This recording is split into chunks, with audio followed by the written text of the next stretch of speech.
Selamat pagi para investor Indonesia. Saya pagi ini ingin menyampaikan tentang uh, momen ya.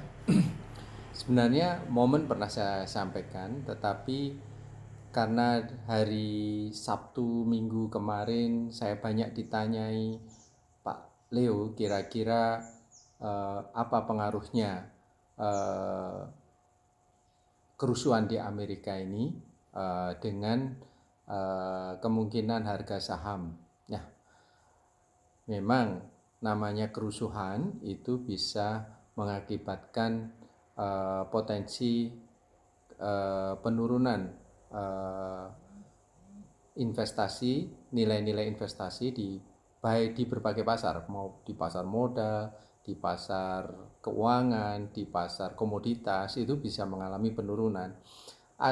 Tetapi ada bedanya sedikit ya. Jadi kalau menurut saya pribadi itu eh, yang mengalami kerusuhan itu negara kuat atau negara yang masuk kategori fragile state. Kalau yang kerusuhan itu terjadi di negara kuat, biasanya itu tidak akan berpengaruh banyak jika kerusuhannya itu dilakukan oleh mereka-mereka yang tidak memiliki kepentingan-kepentingan ekonomi dalam arti yang luas.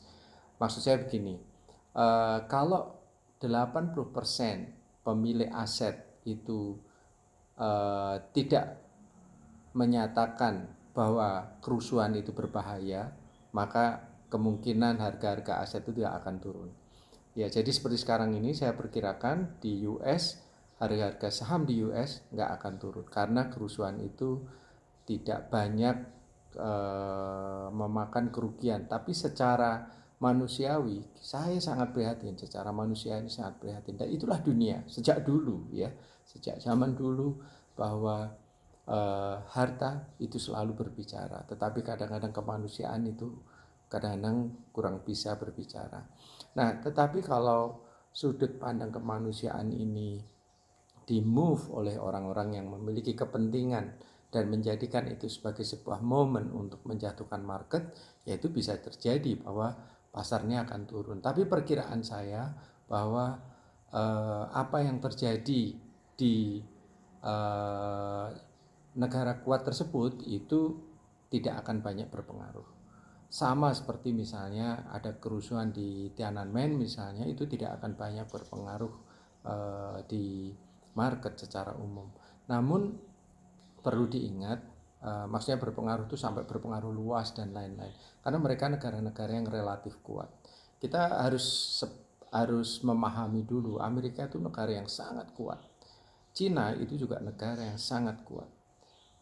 Yang juga Rusia itu negara yang sangat kuat. Mereka bukan negara-negara yang fragile, yang mudah pecah dan lain-lain. Kecuali Rusia masih zamannya Gorbachev dulu ya, itu memang menjadikan apa ini USSR dulu itu akhirnya runtuh menjadi 15 negara seperti sekarang. Tapi Rusia sekarang bukan Soviet, Federasi Soviet yang dulu kan gitu.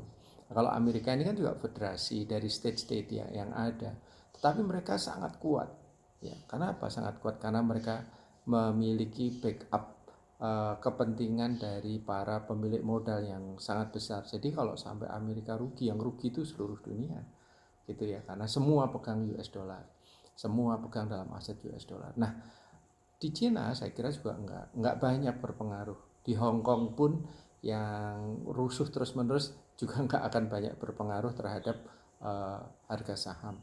Ini sekali lagi ini bukan kita tidak peduli dengan masalah kemanusiaan, tetapi kita melihatnya dari sudut pandang analisis apakah kira-kira analisis non korporasi ini akan berpengaruh terhadap valuasi atau indeks harga saham yang ada di bursa Amerika maupun yang ada di bursa Hong Kong misalnya. Saya kira tidak akan banyak berpengaruh.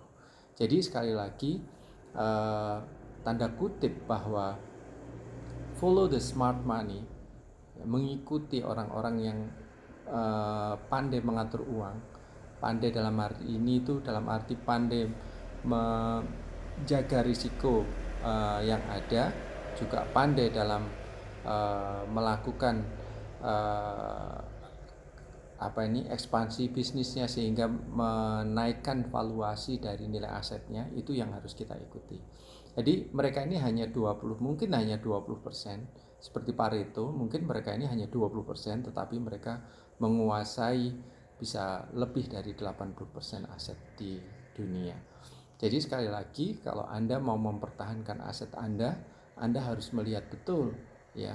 Anda jangan terpengaruh dengan emosi, jangan terbawa dengan media, karena media itu juga salah satu cara untuk menjatuhkan mental secara psikologis agar Anda ketakutan dan lain-lain. Yakinlah bahwa masa depan itu selalu lebih baik dari masa lalu. Ya, jadi sejarah tetap menjadi penting untuk materi kita untuk melihat bagaimana dulu terjadi, tapi masa depan itu adalah hal yang kadang-kadang kita harus yakini bahwa masa depan itu selalu lebih baik dari masa yang lalu, dan keyakinan itu harus ada di dalam diri Anda sebagai seorang investor.